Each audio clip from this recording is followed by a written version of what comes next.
Vous cherchez à avoir de meilleurs résultats sur Facebook Ads. Peut-être qu'en fait, vous cherchez une méthode qui existe depuis 2021 pour lire n'importe quelle campagne Facebook Ads, mais surtout pour l'optimiser au mieux. Dans cette vidéo, je vous présente cette fameuse méthode qui nous suit depuis des années et qui va vous aussi vous suivre à long terme, j'en suis sûr, sur Facebook Ads. On démarre tout de suite. Bonjour à tous et bienvenue sur No Pay, No Play. Cette chaîne vidéo, elle est dédiée à Facebook Ads, mais surtout à toutes les personnes qui débutent ou qui ont une position un peu intermédiaire sur la plateforme et qui aimeraient justement avoir le plus de résultats le plus rapidement possible, mais surtout en évitant toutes les erreurs qu'on peut faire lorsqu'on démarre justement sur cette plateforme publicitaire. Mon nom est Antoine Dalmas, je travaille chez J7 Media, qui est une agence qui gère pas moins de 50 millions de dollars par an sur Facebook Ads. On aide plein d'e-commerce, de lead gen, plein d'infopreneurs, donc on a une bonne connaissance un peu de ce que peut être une campagne d'acquisition sur Facebook Ads. Et justement, comme je vous l'expliquais dans l'introduction, on a une méthode qui nous suit depuis maintenant 2021, ou du moins qu'on a documenté depuis 2021, et qui nous permet de lire n'importe quelle campagne Facebook Ads et surtout de l'optimiser en conséquence. Cette méthode, pour ceux qui nous découvrent et qui n'ont pas vu les 4 vidéos précédentes, c'est la méthode du Pacto. Petit rappel pour tout le monde, le Pacto est un acronyme pour dire paramétrage, audience, créatif, tunnel de vente et offre. Les 4 dernières vidéos sur cette chaîne portaient justement sur le Pacto. Donc, si vous nous découvrez, je vous invite vraiment à aller les regarder, puisque cette fois, on va clôturer cette méthode en parlant uniquement justement de l'offre. Je vous fais quand même un petit rappel. Le Pacto, donc paramétrage, audience, créatif, tunnel de vente, etc., ce sont des piliers de n'importe quelle campagne Facebook Ads qui ont leur importance à différents niveaux, c'est-à-dire que le paramétrage va avoir un impact sur certaines métriques de votre campagne, l'audience aussi, créatif, etc. Et forcément, lorsque vous les connaissez toutes, lorsque vous connaissez la conséquence de chacun de ces piliers, eh bien, vous pouvez entourer le problème qui fait du mal à votre campagne. Et c'est pour cette raison que je vous encourage à aller tous les regarder. Petit rappel en termes d'optimisation aussi, par exemple, sur le paramétrage, une des optimisations à faire, c'était changer l'objectif de campagne, parce que, je vous le dis et je vous le répète, l'objectif que vous utilisez qualifie l'audience que vous obtenez. Ensuite, audience, on avait amélioré la source de votre lookalike ou de votre audience similaire.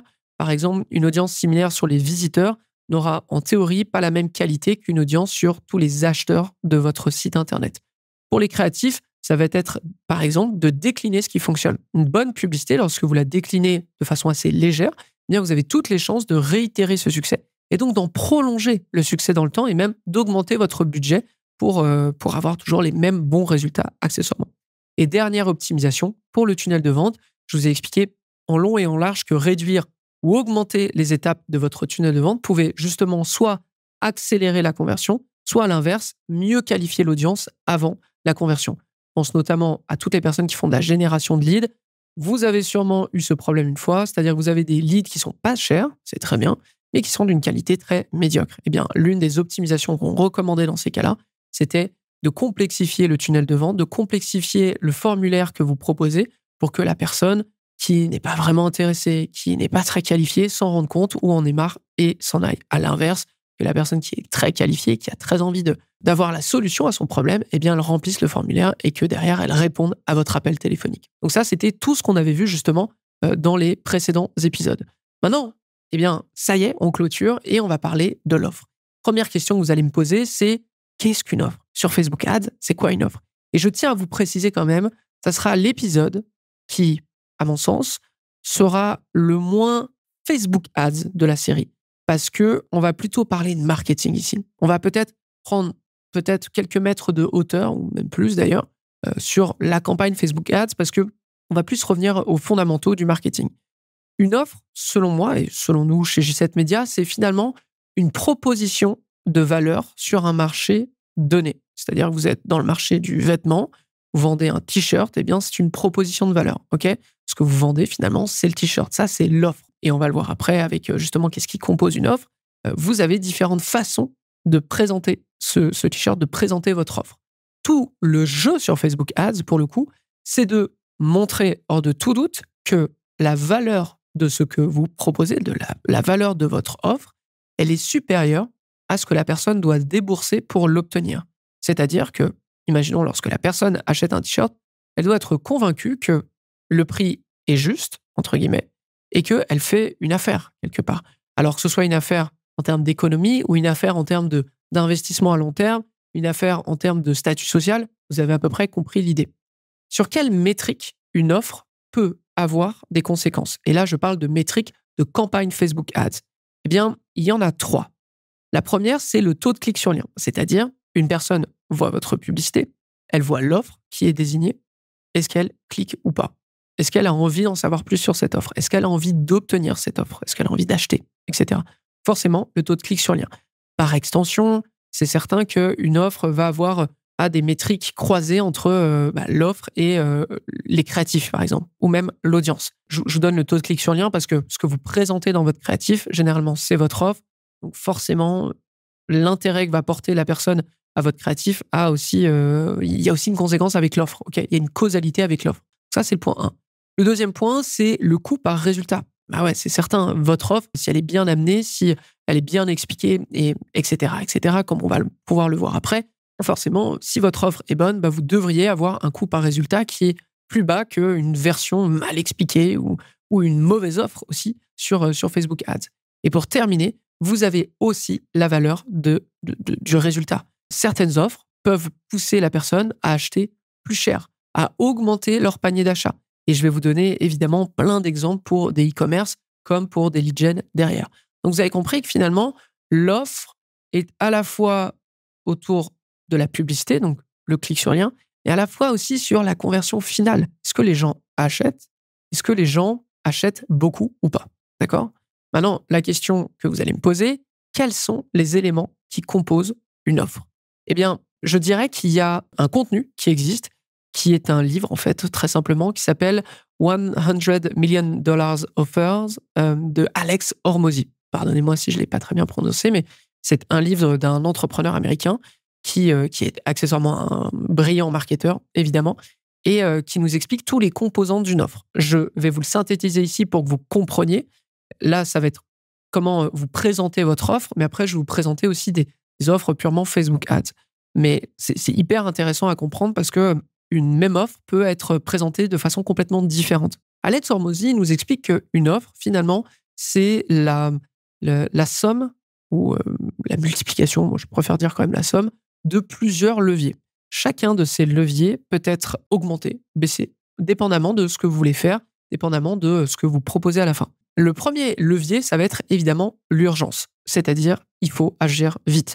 L'urgence, et il y en a un autre qui est son écho aussi quelque part, l'urgence, forcément, va éviter à la personne qui voit votre offre de réfléchir trop longtemps. Si vous savez que vous avez 24 heures pour vous décider, ça ne va pas être le même cheminement de pensée que si vous en avez pas. C'est-à-dire que s'il n'y a pas de délai pour acheter, forcément, vous pouvez vous poser toutes les questions et vous dire j'ai bien réfléchi, finalement j'ai la flemme ou je rachèterai plus tard, etc. Et donc vous n'achèterez jamais.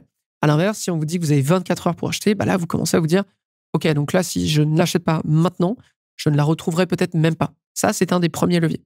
Deuxième levier, qui est évidemment son écho, ça va être la rareté. On a l'urgence qui est, entre guillemets, la rareté dans le temps, mais ensuite, on a la rareté en termes de quantité. C'est-à-dire seulement 500 disponibles, seulement 10 disponibles, seulement les 50 premiers qui achètent auront cette offre, etc., etc. Ça aussi, c'est un élément qui va presser la personne. Elle va user de moins de logique et plus d'émotion, je pense, pour convertir ou pas. Troisième élément, la garantie. Donc là, en fait, c'est simplement qu'est-ce qui vous garantit que ce que vous allez acheter va effectivement vous profiter, va répondre à toutes les promesses qu'a faites l'annonceur et accessoirement, qu'est-ce que l'annonceur est prêt à faire si ce n'est pas le cas. Donc, par exemple, la garantie, ça va être remboursé ou échange sans risque ou vous pouvez nous le renvoyer dans les 10 jours après réception si vous n'êtes pas satisfait. Vous voyez, ça, ce sont des éléments qui sécurisent l'offre. Là, on se dit, OK, donc si je l'achète et que je ne suis pas satisfait, en tout cas, je peux me faire rembourser tout de suite. Donc là, forcément, la valeur perçue est supérieure au prix que la personne doit débourser pour obtenir. Ensuite, on va voir le support. Donc là, c'est un peu l'écho de la garantie, entre guillemets, c'est est-ce que vous allez avoir un accompagnement? Est-ce que si vous avez le moindre problème, alors non pas que vous renvoyez directement le produit, mais vous pouvez avoir une aide qui justement peut répondre à vos questions avant l'achat comme après l'achat. Parce que c'est certain que si on propose un support avant l'achat et que la personne elle répond jamais, là vous dites ok, donc si déjà avant même que j'achète ils me répondent pas, quand je vais poser des questions après avoir acheté, je pense qu'on me répondra jamais, d'accord? Donc, ça va être un élément un peu négatif ici. L'avant-dernier point, ça va être aussi les bonus. Donc, le fait de, si vous achetez ça, en plus de ça, je vous offre ce cadeau. En plus de ça, je vous offre ce support. En plus de ça, je vous offre ce contenu. Ça, c'est quelque chose qu'on va surtout retrouver. Alors, on peut le retrouver sur des e-commerce. J'ai un exemple évidemment en tête que je vais vous présenter derrière. Mais c'est surtout pour tout ce qui va être infopreneur / lead gen. Là, c'est beaucoup plus facile à mettre en place. Et le dernier élément, qui va être un peu comment dire, je vous ai parlé d'une somme. Peut-être que cet élément, ça va être la multiplication sur cette somme. OK? Ou, alors, pas la barre de division. Vous avez compris un peu le truc qui va un peu saupoudrer ou améliorer tout ça. Ça va être évidemment le copywriting, à savoir comment est-ce que vous présentez cette offre, comment vous l'expliquez, quels sont les arguments que vous mettez en avant. Parce que je peux vous assurer que une offre qui est présentée avec un copywriting médiocre et accessoirement la même offre présentée avec un bon copywriting, alors ce qui peut paraître un peu abstrait, mais je peux vous assurer que celle avec un bon copywriting, il y a de grandes chances, en théorie, que ça fonctionne beaucoup mieux. Parce que justement, il y aura une meilleure explication, il y aura une meilleure compréhension de la personne à qui vous vendez cette offre, et donc un coût par acquisition qui est beaucoup plus intéressant pour vous. Je vous fais juste une petite parenthèse avant de vous présenter des exemples très concrets. Si ce genre de contenu vous plaît, si vous avez envie de devenir meilleur sur Facebook Ads, que vous soyez un total débutant, un intermédiaire ou peut-être même un expert, mais que vous avez envie de rester au top niveau sur Facebook Ads, je ne peux que vous recommander d'aller sur la J7 Academy, qui est notre écosystème dédié aux média buyers sur Facebook Ads. L'Académie, c'est un écosystème qui date de maintenant plusieurs années et qui nous permet de former n'importe quel média buyer. Comme je vous l'ai dit, indépendamment de son niveau, mais surtout indépendamment de ce qu'il fait sur Facebook Ads, que ce soit pour un e-commerce, un lead gen, un infopreneur, que ce soit un annonceur direct ou quelqu'un qui travaille en agence. On peut former absolument tous ces gens-là. D'accord? L'Académie, ce sont 3 éléments. Vous avez tout d'abord la plateforme de formation qui possède à peu près 100, voire même 150 heures de cours. C'est littéralement tout ce qui a bien fonctionné chez nous. On le documente, on en fait des cours et on le présente. Et ça peut être comment on fait des rapports, comment on fait un audit, comment on crée des publicités, quels sont les angles qu'on va utiliser, comment on scale des comptes, comment on augmente le budget, comment on teste. Bref, tout ça, on y répond avec des cours très, très précis. Ça, c'est le premier élément. Deuxième élément, vous avez une plateforme Slack, qui est une plateforme de messagerie instantanée pour que vous puissiez parler toute la semaine avec les membres de J7 Media, moi compris, pour que vous puissiez poser des questions sur votre stratégie, sur votre intégration, sur peu importe tous les doutes que vous pouvez avoir sur Facebook Ads, vous nous posez la question. Et dernier point, évidemment, ce sont 2 workshops par mois. Le premier, on vous explique tout ce qui a fonctionné dernièrement avec J7 Media. Et le deuxième, où soit on va répondre à une thématique très précise, soit on va analyser le compte d'un membre de l'Académie. Voilà. Donc, si ça vous intéresse, je vous invite à aller sur j7academy.com ou dans les notes de l'émission. Et moi, je reviens à mes exemples concrets. Donc, les exemples concrets. Imaginons, parce qu'après, je vais vous donner des exemples sur Facebook Ads, mais là, je vais vous donner vraiment un exemple assez généraliste pour que vous compreniez un peu comment, justement, on va articuler la rareté, l'urgence, etc. Vous avez, imaginons, un stand de limonade sur une plage, OK, avec une offre classique, 2 $ le verre ou 2 € le verre, peu importe, 2 € le verre. Comment est-ce que je peux ajouter, par exemple, de la rareté ici? C'est très simple, je peux mettre sur mon écriteau seulement 300 limonades disponibles. Alors, peut-être que, entre guillemets, c'est ce que je vends par jour, c'est-à-dire par jour, j'ai la capacité de vendre seulement 300 limonades. Mais la personne qui voit mon écriteau, qui est sur la plage, elle va se dire « Ah ouais, 300 limonades, s'il le précise, ça veut dire que c'est pas beaucoup. S'il le précise, ça veut dire qu'il atteint souvent ce truc et que les gens derrière n'ont pas leur limonade. Donc, j'ai tout intérêt à me dépêcher avant que les 300 limonades disparaissent. Donc, voyez l'idée, voyez le cheminement mental derrière que la personne peut avoir lorsqu'elle voit justement cet écriteau. Le simple fait d'avoir précisé qu'il y a une quantité définie, finie plutôt, va générer justement un sentiment de rareté et donc d'urgence quelque part. Je fais écho, justement, ajouter de l'urgence. Je peux dire que mon stand de limonade, il est ouvert que de telle heure à telle heure. Mais autrement, on pourrait dire justement, la limonade est disponible seulement pendant 2 heures.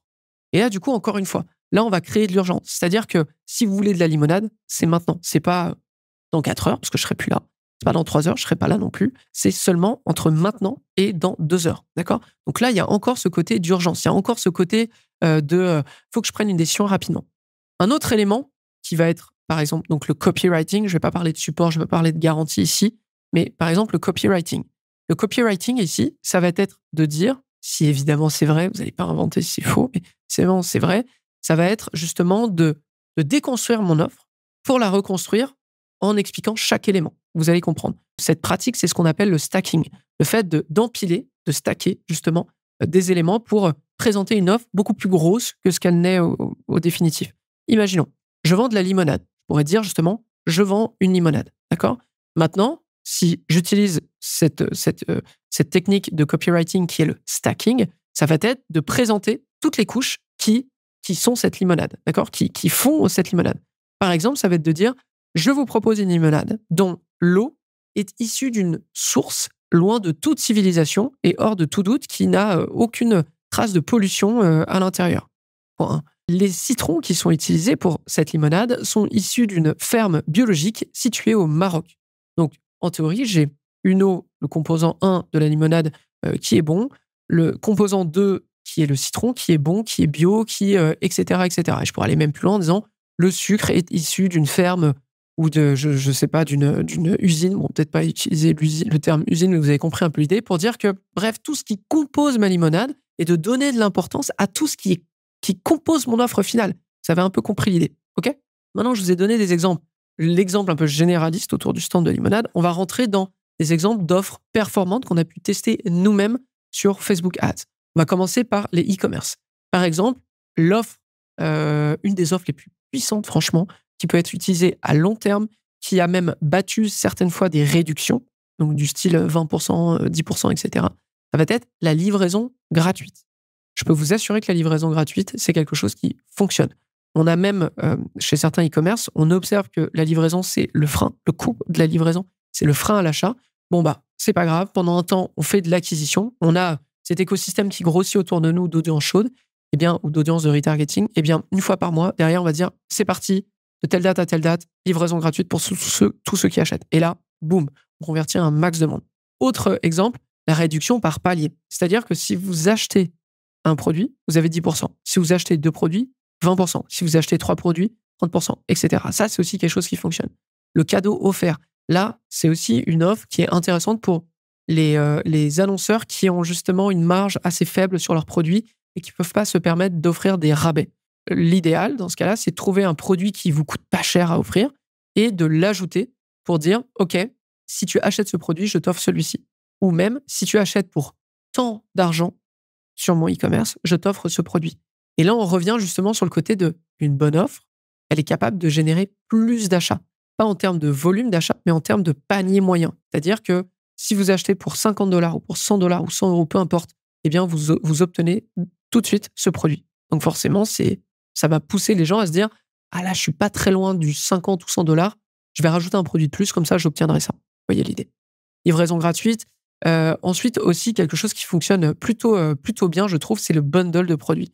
Imaginons, vous savez que ce produit A est acheté par les gens qui ne vous ont jamais acheté, mais à l'inverse, ce produit B, c'est le produit qui est toujours acheté lorsque la personne est déjà passée cliente chez vous. D'accord? Est-ce que c'est peut-être pas le moment de faire une offre avec les 2 produits en même temps, donc un bundle, un groupe, et d'expliquer, OK, cet ensemble de produits, c'est l'ensemble qui répond le mieux à cette problématique. C'est quelque chose qu'on va aussi retrouver chez les infopreneurs, je vous cache pas. Et donc, avoir des bundles, ça vous permet notamment de créer l'urgence, parce que vous dites, ce produit est disponible de façon limitée de telle date à telle date, et accessoirement, d'augmenter le panier d'achat moyen. Parce qu'au lieu d'attendre que la personne, elle achète le premier, puis ensuite qu'elle revienne, je sais pas, 30 jours, 2 mois, 4 mois plus tard pour acheter le produit B, là, elle achète tout de suite les 2 produits. Donc forcément, pour vous, c'est quand même plus intéressant. Donc ça, c'était des exemples d'offres de e-commerce. Pour les infopreneurs. Alors là, les infopreneurs ou même les lead gen, évidemment, il y a pas mal de trucs qui vont tourner autour de la génération de leads. Comment on arrive à générer de l'attention autour de nous grâce à une offre.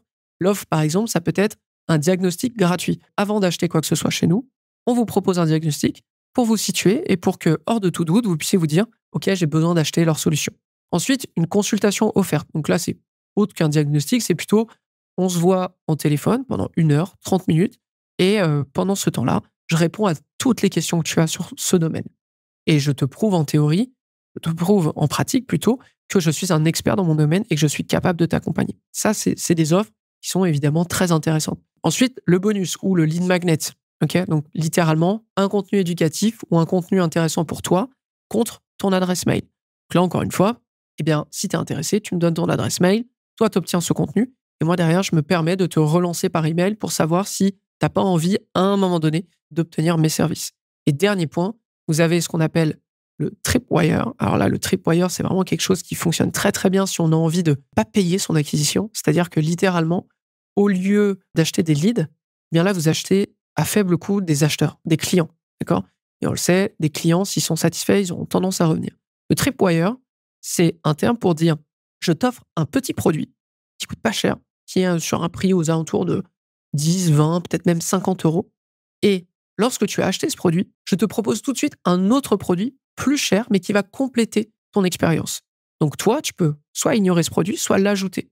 Et l'idée avec ça, c'est de faire en sorte que vous ayez une acquisition qui se rembourse toute seule. C'est-à-dire que les gens viennent, achètent, la plupart achètent, et du coup, vous obtenez non pas des leads, mais des clients. Et l'idée, c'est d'arriver avec un produit d'appel, avec un prix qui pousse à l'achat spontané, parce que vous dites, OK, bon, c'est 10, 20 euros, ça va, je peux m'en passer. Je suis curieux de voir, d'accord? Et accessoirement, en plus, on le sait, mais si la personne, elle achète le contenu, il y a plus de chances qu'elle le consomme parce qu'elle l'a acheté plutôt qu'un contenu gratuit comme un lead magnet. Bon nombre de personnes prennent des lead magnets, des contenus gratos, et derrière ne le consomment pas vraiment parce qu'il n'y a pas d'enjeu pour eux. Ils n'ont pas un enjeu de rentabiliser ce contenu obtenu parce qu'ils l'ont eu gratuitement. Comprenez un peu l'idée. Donc ça va faire partie des offres qui peuvent être intéressantes à mettre en place lorsqu'on est un infopreneur ou un lead gen ou dans le service en tout cas. J'espère que ça vous a plu. On a clôturé, ou je clôture plutôt cette série autour du pacto. J'espère que ça vous a plu. Si c'est le cas, n'hésitez pas à me le faire savoir dans les notes de l'émission. Le prochain épisode sera sans aucun doute une suite de questions sur les créatifs. Donc, je vais répondre à 10 questions sur les créatifs. Donc, si vous voulez ne pas le louper, abonnez-vous. Venez sur notre newsletter de J7 Media. Ça, je pourrais vous le dire justement quand l'épisode sera lancé. Et puis, voilà, abonnez-vous. Mettez-nous des commentaires si ça vous a plu. Ou sinon aussi, je vous donne rendez-vous sur la J7 Academy si ça vous intéresse. j7academy.com ou dans les notes de l'émission. Et accessoirement, moi, je vous donne rendez-vous au prochain épisode de No Pay, No Play. À très vite tout le monde.